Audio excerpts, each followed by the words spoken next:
My name is Sarah, and these days I collaborate with my husband John at his family run company. The enterprise, led by my father in law, Richard, is a small but inviting establishment employing about 6 individuals. Richard, a man of few words, seldom involves himself in the day to day operations of the company. Instead, John, poised to become the next president, works tirelessly, actively pursuing clients and securing new projects, demonstrating his dedication to the company's expansion. During significant projects, all the employees come together, creating a vibrant and enthusiastic atmosphere. I've been part of this spirited environment for the past 10 years, ever since I got married. However, my mother in law, Nancy, seems to harbor some discontent about my role. As I returned home early to prepare dinner while John remained at the office, Nancy, who had been part of the family business until our marriage, confronted me with disapproving words. "How long do you plan on clinging to our family business?" Nancy asked, her words laden with criticism.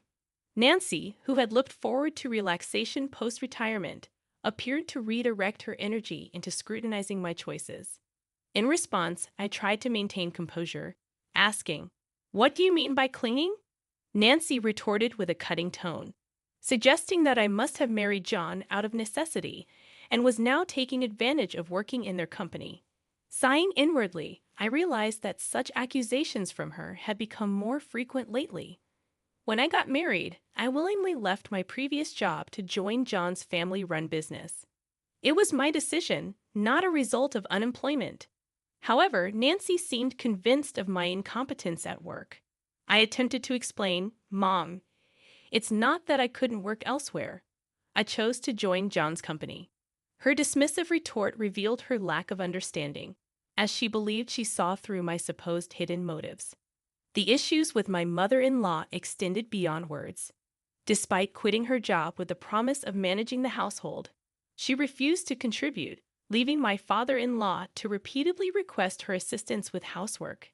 Instead, she stubbornly insisted, "I've worked all my life. Now it's the daughter-in-law's turn to do the housework." Consequently, the responsibility often fell on me to prepare dinner, clean up after meals, and manage other household tasks. One sunny afternoon, mustering courage, I decided to address the domestic issue. "Nancy," I began hesitantly, "I've noticed the dishes often get left in the sink. It would be helpful if you could tidy up after your meals." My small request, however, triggered an angry response. She accused me of giving orders in her own house and questioned my right as a daughter-in-law to dictate her actions. Caught in this exhausting exchange, I realized that if I didn't start preparing dinner soon, we'd be eating much later than usual. Despite my internal frustrations, I managed to keep a composed exterior. "Mom, let's continue this conversation later," I suggested, attempting to diffuse the tension momentarily. Needing to focus on preparing dinner, as it seemed we would eat late tonight, Nancy finally retreated to the living room, leaving me alone with my thoughts amidst the clatter of cooking utensils. Both Richard and John were aware of Nancy's mistreatment towards me as their daughter-in-law, and they attempted to intervene whenever they witnessed it happening. However, their efforts seemed to have little effect. Each time they confronted the situation, their faces betrayed concern and frustration, a testament to their desire to foster harmony in our family dynamic. Ironically, whenever Richard and John scolded Nancy for her behavior, she redirected her anger towards me, becoming even more hostile and sharp with her words. Her usually kind and gentle demeanor twisted with disdain, her tone cutting deeper than before. Though I had never experienced physical violence, the emotional toll of Nancy's words was significant. Richard and John's support had been my solace, allowing me to somewhat overlook Nancy's harsh words. Until one unimaginable morning. Just after I had finished cleaning up from breakfast and was preparing to leave for work amidst the morning rush, Nancy exclaimed, "Oh my, what a mess they trash here!" And without warning, she doused my handbag with a bucket of water. I was stunned, a mixture of shock and anger rendering me speechless. "What are you doing, Nancy?" I managed to stutter out, my voice trembling with disbelief. Nancy's response was flippant, resembling that of a mischievous child. Oh, was that your stuff? I thought it was just a big piece of trash. Her casual dismissal infuriated me. Even if you thought it was trash, who pours water on it? What kind of mindset is that? Now the carpet is all wet. What about the vacuum cleaner?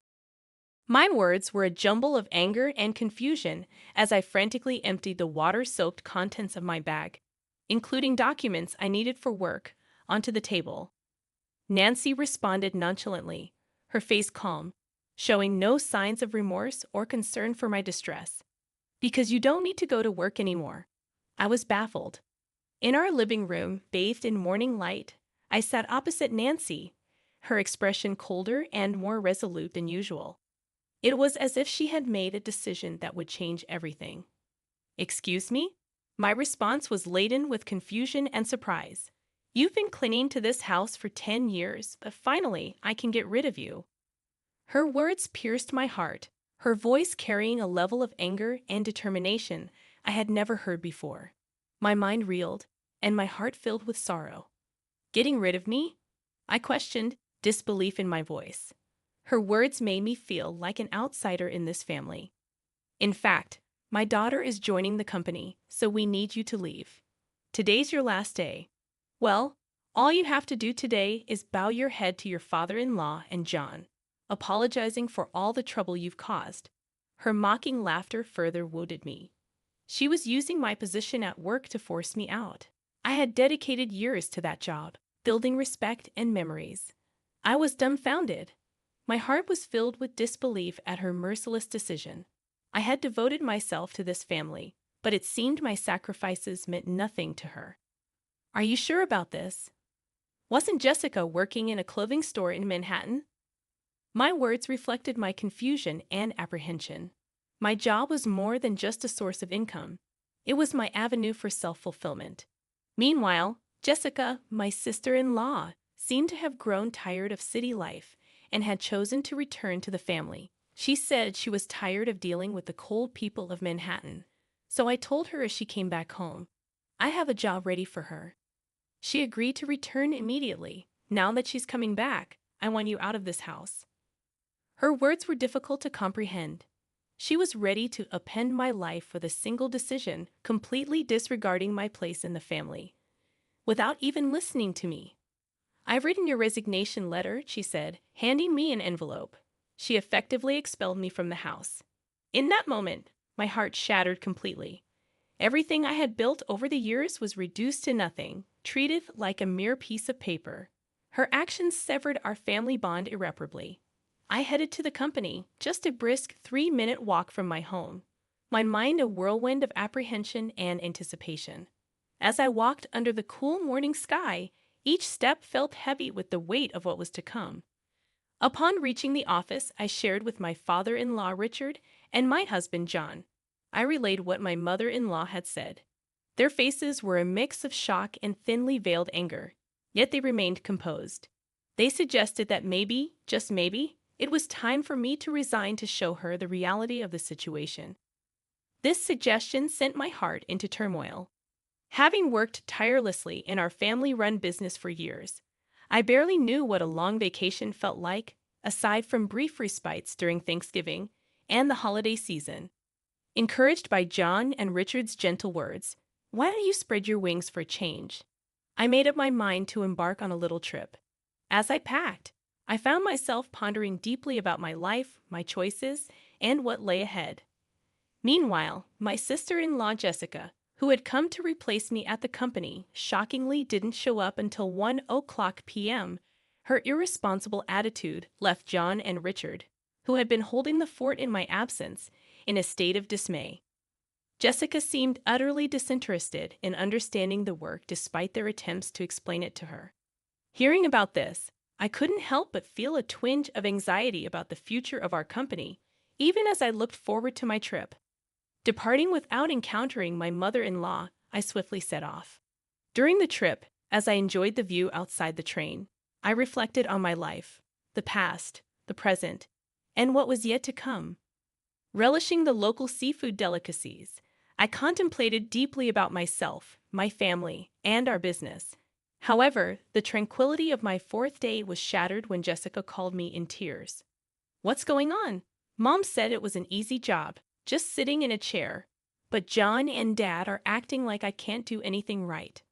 Her words, most likely given to her by my mother-in-law, took me by surprise. Even as I enjoyed my leisure, I realized it was time to address the situation. "So, Jessica, how proficient are you with computers?" Hesitantly, she replied. "Well, I usually watch videos online and play games too."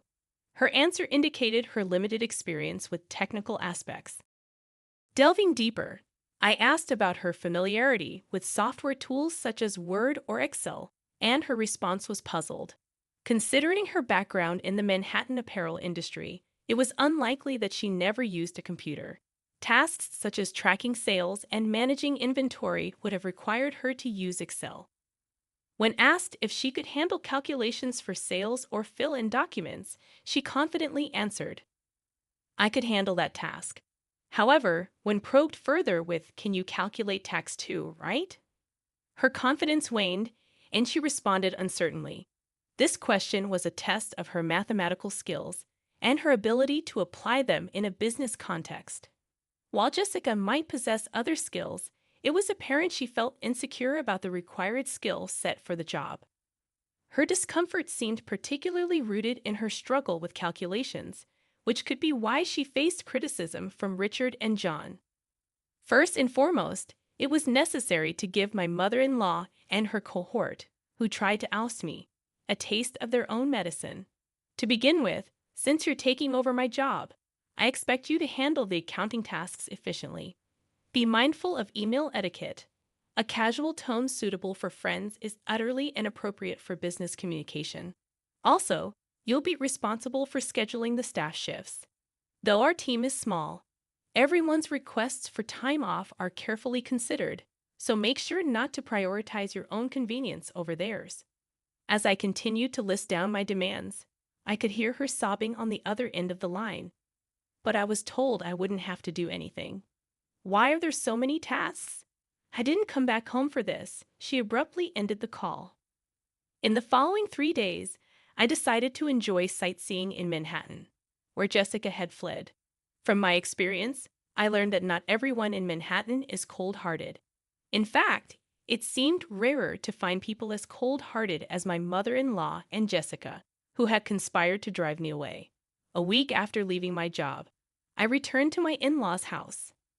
Upon my arrival, Nancy, with her face flushed red, confronted me with a burst of anger. "How dare you make my daughter cry? You won't get away with this," Nancy exclaimed furiously, her eyes brimming with anger and misunderstanding. She made a move to grab me, but John and Richard quickly intervened. They tried to calm her down, but her anger seemed far from subsiding. John sighed deeply before speaking. "Jessica is crying because she was scolded for trying to boss around her employees, despite her inability to do anything right. It's not Sarah's fault. Besides, Sarah hasn't been here for a week, so there's no way she could have upset Jessica. Mother, you really need to stop these baseless accusations." John's voice was calm yet carried weight, trying to convey the facts and clear the misunderstanding. "But it's because of her.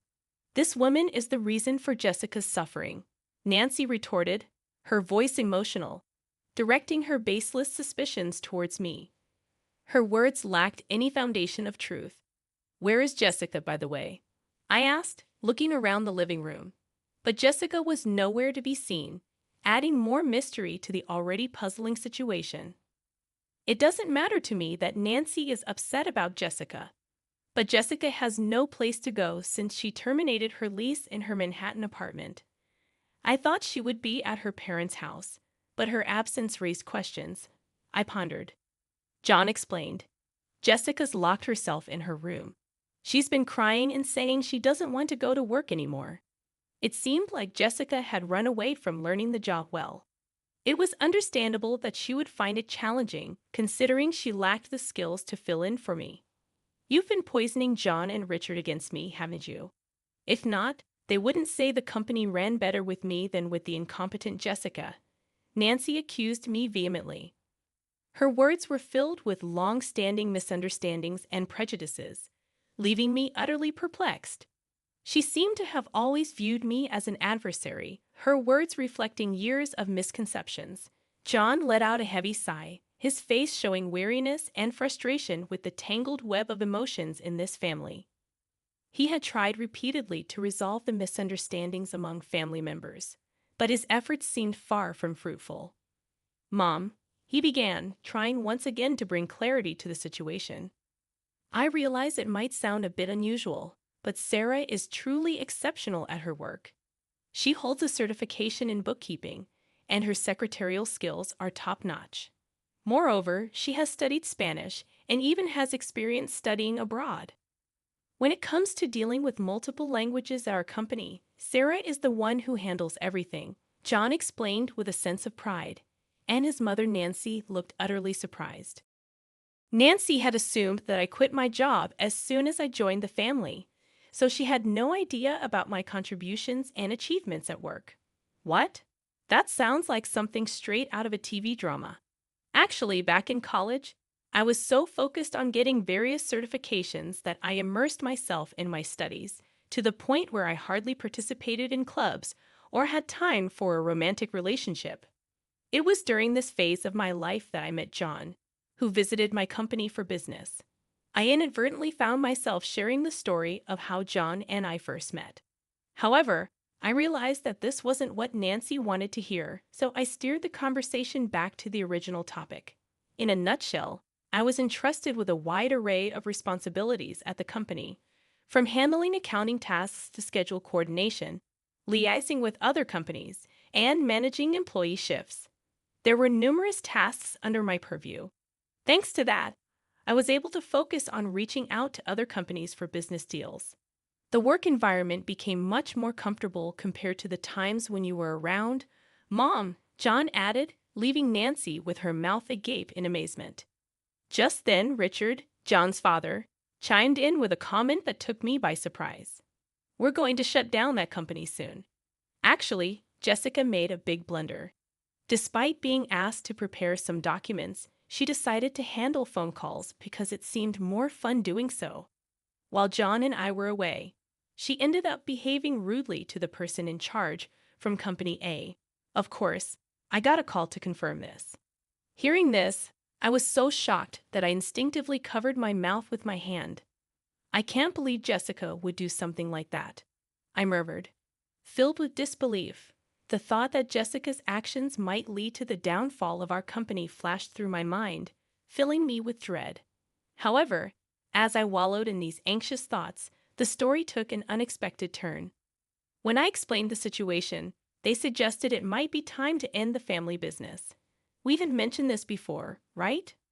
About being absorbed by another company. The president of Company A stepped forward, saying he was interested. This was an unexpected yet long hoped for development. With a family-run business, there are limitations, and it's uncertain whether we could consistently acquire a stable customer base. That's why John had always been working hard in sales, trying to secure new clients. Being absorbed by a larger company could mean securing a steady customer base. The once uncertain future suddenly seemed to hold a glimmer of hope. However, this news brought relief only to me, John, and his father. John's mother suddenly opposed the idea, saying, "That's not acceptable. John must become the president. This company is ours, isn't it?" I was taken aback by the sudden change in the situation. It seemed that more than a stable future, Nancy was concerned about maintaining the status of being part of a company president's family, part of an executive family. "And you're telling me he's not going to be the president anymore? Absolutely not acceptable," exclaimed Nancy passionately. This commotion piqued the interest of Jessica, who was upstairs in her room, leaving her to come down to the living room to see what was happening. In response to the chaos started by Nancy, Richard spoke up with a calm but final statement. "I am divorcing you, so either way, you will no longer be part of this executive family. Not only have you not changed your attitude towards my wife, but you also neglect household chores. To top it off, you spend your days out with young men instead of being home. I have no intention of supporting such a wife any longer." This was news to both me and John. We were so shocked that we could only stare at Sarah's father-in-law with wide eyes. It seemed he had planned to discuss divorce from the beginning, as he took out divorce papers and a photo of Nancy with a young man from the living room shelf, placing them on the table. If you sign the divorce papers now and leave with your belongings, I won't demand alimony. I know getting any money from you would be futile anyway. So unfair. Divorce? How can you say that? Haven't I devoted myself to this house all these years? Have you done any proper housework in these last 10 years? Have you ever helped with the business? Does spending someone else's money on young men count as devotion to the house? It was the first time we saw Sarah's usually mild-mannered and reserved father-in-law this angry. Seeing this, Jessica, who had come down to the living room, was visibly trembling from the shock. Jessica, you're part of this too. You came back home because you couldn't make it in Manhattan, and now you can't find a job but still act all high and mighty. In the end, you stopped working entirely. Whose escapism did you inherit? It's time for you to leave this house. Next, we saw Jessica's shock and resistance. She believed she was an important member of the family, but the reality was different. Wait a minute, Dad. Mom might be a lost cause, but I'm your precious daughter, right? The family conflict deepened as Jessica asserted her place, revealing her betrayal towards her mother. Jessica, are you betraying Mom now? Nancy was astounded, feeling betrayed by her daughter at the last moment. However, as the two started to create a commotion, he sternly silenced them with a shout.